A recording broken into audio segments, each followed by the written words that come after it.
ఆద్య, రామలక్ష్మి ఇద్దరు జానకితో మాట్లాడుతూ ఉంటారు. ఆద్య చాలా సంతోషంగా, "పెద్దమ్మ, నువ్వు ఇంకేం బాధపడిన అవసరం లేదు పెద్దమ్మ.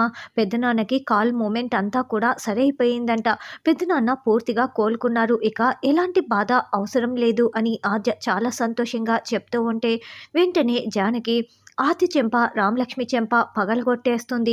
దాంతో ఆద్య, రామలక్ష్మి ఇద్దరు షాకింగ్‌గా చూస్తూ ఉంటారు.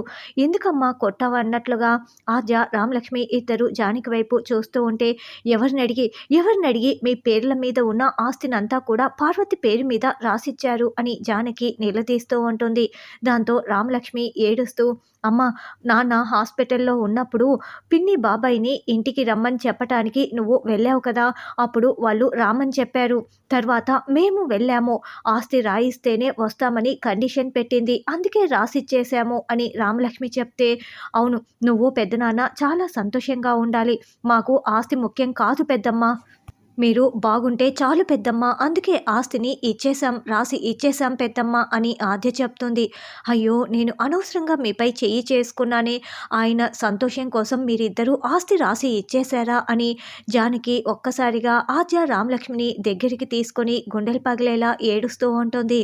ఇక ఎపిసోడ్‌లో అయితే శ్రీను ఆద్య కడుపుతో ఉన్నట్లు, నిండు నెలల గర్భిణి అన్నట్లు కలగంటూ ఉంటాడు.